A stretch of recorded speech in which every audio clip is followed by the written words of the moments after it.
شروع کرتی ہوں اللہ کے نام سے جو بڑا مہربان نہایت رحم کرنے والا ہے۔ ارشاد باری تعالیٰ ہے، اور جن کے بچے ہیں ان کے ذمے دستور کے مطابق ان کا روٹی کپڑا ہے۔ ناظرین گرامی، قرآن کریم کی اس واضح ہدایت کے باوجود آج جیسے جیسے ہم اسلام سے دوری اختیار کر رہے ہیں تو ہمارے گھروں میں میاں بیوی کے حالات بھی بدلتے جا رہے ہیں۔ شادی شدہ جوڑے نئی نئی روایات اپنا کر اپنے ازواجی تعلقات کو خراب کر لیتے ہیں، کیونکہ زیادہ تر مسلمانوں کو علم ہی نہیں ہے کہ شریعت میں میاں اور بیوی کے بارے میں کیا حکم ہے۔ ہم چھوٹی چھوٹی سی باتوں کو لے کر اپنے گھروں کو اجاڑ لیتے ہیں۔ اللہ پاک نے میاں بیوی کو ایک دوسرے کا ہمدرد اور ہم سفر قرار دیا ہے۔ حضور کریم صلی اللہ علیہ وآلہ وسلم نے فرمایا ہے کہ تم میں سے قابل انسان وہ ہے جس کے اخلاق اچھے ہیں، اور تم میں سے بہتر انسان وہ ہے جو اپنی بیوی کے حق میں بہتر ہے۔ بہت سے لوگوں کا یہ سوال ہوتا ہے کہ بیوی کو خرچہ کتنا دینا چاہیے۔ ہم جس معاشرے میں زندگی گزار رہے ہیں وہاں برائی کا تناسب اچھائی سے زیادہ ہے۔ حقوق میں کوتاہی کرنے والوں میں ایک تعداد لاپرواہ والد حضرات کی بھی ہے کہ جن لوگوں کا کھانا پینا اور ان کی ضروریات کا خیال رکھنا والد پر لازم ہوتا ہے، وہ ترستے رہتے ہیں، جبکہ والد کا پیسہ دوستوں کی محفلوں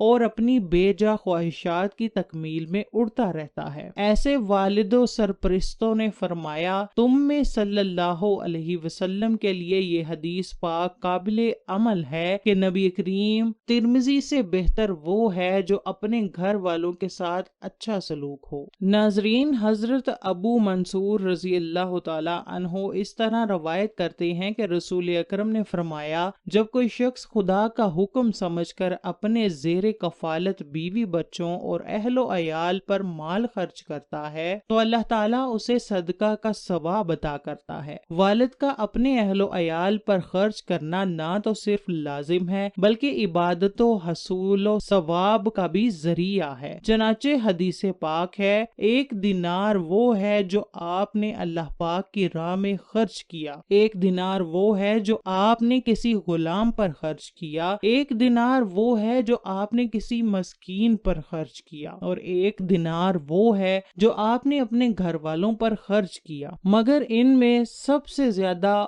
اجر اس دینار کا ہے جو آپ نے اپنے گھر والوں پر خرچ کیا۔ اس حدیث سے اندازہ لگایا جا سکتا ہے کہ دنیا کے ہر اچھے کام پر پیسے لگانے سے بھی زیادہ افضل ہے کہ ہم پہلے اپنے بیوی بچوں اور اہل و عیال پر پیسے خرچ کریں۔ جس طرح اپنے بال بچوں پر خرچ کرنا لازم اور ثواب کا کام ہے، اسی طرح اہل و عیال پر خرچ کرنا یا استطاعت کے باوجود ان کے خرچ میں تنگی کرنا گناہ بھی ہے اور ان کی حق تلفی بھی۔ جو لوگ گھر والوں پر خرچ نہیں کرتے ان کے بارے میں نبی کریم کا فرمان ہے، آدمی کے گنہگار ہونے کے لیے یہی کافی ہے کہ وہ ایسے لوگوں کو محروم رکھے جن کا خرچہ اس کے ذمہ ہو۔ سعد بن ابی وقاص سے روایت ہے کہ تو کوئی بھی چیز اللہ کے راستے میں اللہ تعالیٰ کی خوشنودی اور رضا حاصل کرنے کے لیے خرچ کرے تو تجھے اس پر اجر ثواب ملے گا، حتیٰ کہ وہ چیز بھی جو تو اپنی بیوی کے منہ میں ڈالے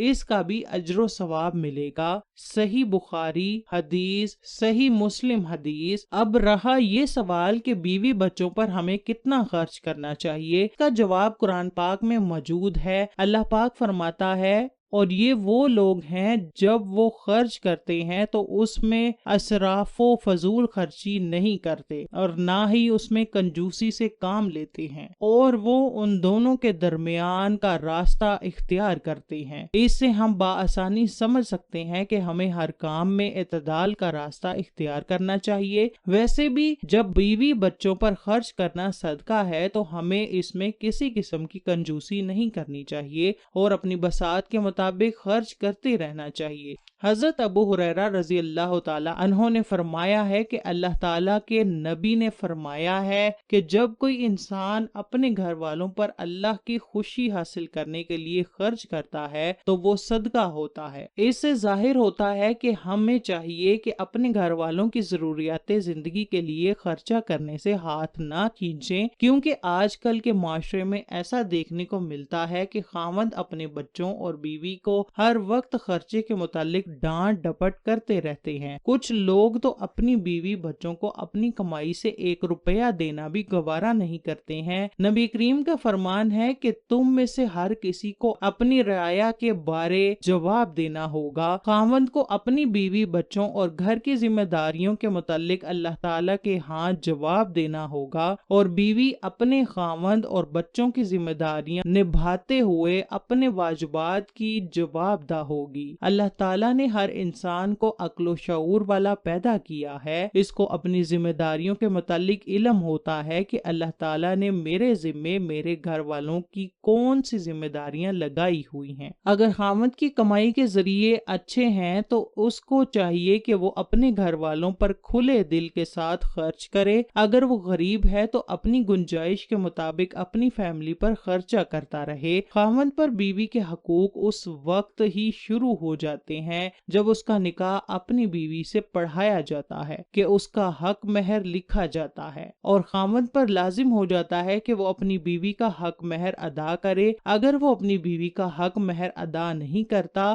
تو آخرت کے دن اللہ تعالیٰ ایسے انسان سے ضرور اس کے بارے میں سوال پوچھے گا۔ ناظرین گرامی، اسی طرح بیوی کو بھی چاہیے کہ شوہر کی اطاعت کرے۔ نبی کریم نے فرمایا کہ دنیا میں وہ بیوی سب سے اچھی ہے جس کو اس کا خاوند دیکھے تو خوش ہو جائے، اور جب اپنی بیوی کو حکم کرے تو بیوی فوراً اس کی پیروی کرنے کے لیے تیار ہو جائے، اور اپنے شوہر کی کمائی دیکھ کر اس کو اپنی ضروریات زندگی کے متعلق اپنی خواہشات کو پورا کیا کرے۔ حضور نبی کریم نے فرمایا، حضور اکرم صلی اللہ علیہ وسلم نے فرمایا ہے کہ جب بیوی 5 نمازوں کو پابندی کے ساتھ ادا کرتی ہے، روزہ رکھتی ہے اور زکوٰۃ ادا کرتی ہے اور اپنے خاوند کی اطاعت کرتی ہے تو وہ جنت کے جس دروازے سے چاہے گی داخل ہو سکے گی۔ اللہ اکبر۔ خاوند کو چاہیے کہ اپنے اہل و عیال کے ساتھ اچھے طریقے سے رہے، اپنے خاوند کی ہر ضروریات زندگی کو پورا کرے۔ اللہ تعالیٰ سے دعا ہے کہ اللہ تعالیٰ ہمیں نیک کام کرنے کی توفیق عطا فرمائے۔ آمین۔